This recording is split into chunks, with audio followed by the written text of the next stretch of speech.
Good morning mga kagigil. Yan, prepare ko lang po yung lulutuin natin ulam mamaya.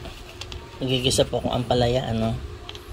Kailangan paragi tayo nagugulay mga kagigil. Huwag puro ano.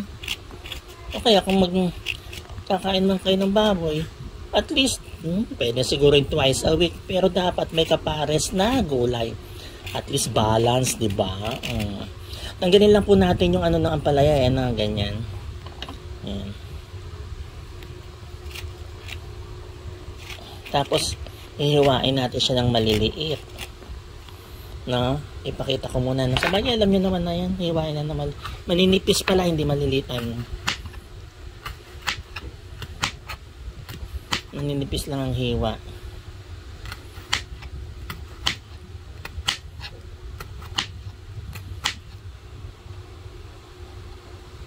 Ayan, ganito lang ano. Okay.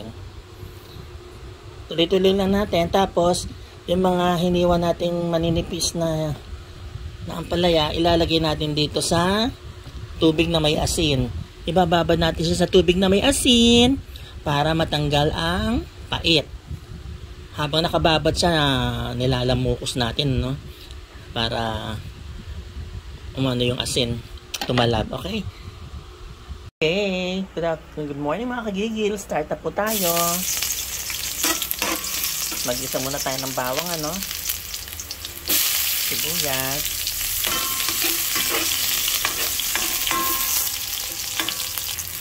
Okay, kamatis.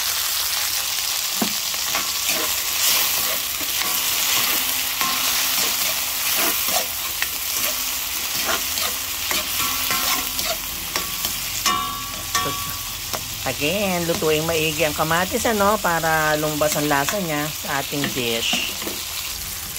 Yan, luto na po yung kamatis, ano, lagyan na po natin ating ampalaya. Yan, sinag ko pala yung giniling, ano, limutan ko.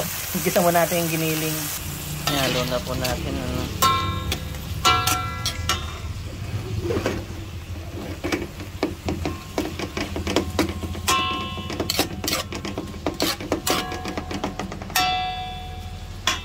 Ingay.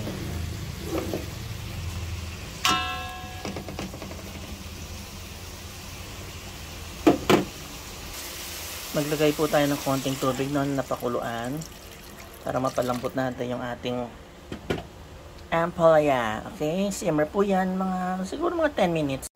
Snack muna tayo habang hinihintay natin kumukulong pinapakulan nating ulam na. Wala niya akong chip, kaya Nova na lang. Ang sarap.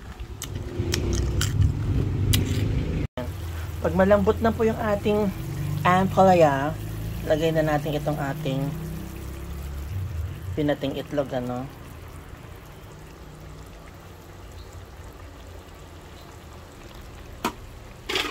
Pabayaan lang muna po natin siya maluto yung itlog bago natin siya haluin. Ayan, pag ganyan na po, mix na po natin na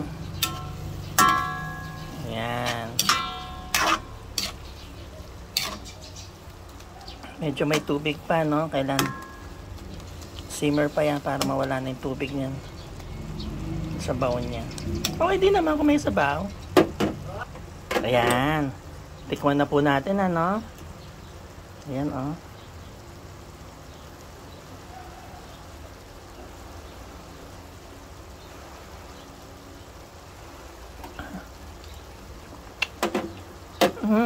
Diyos ko. Mga gigil, napakasarap. Totoo lang, masarap. Kain na po tayo.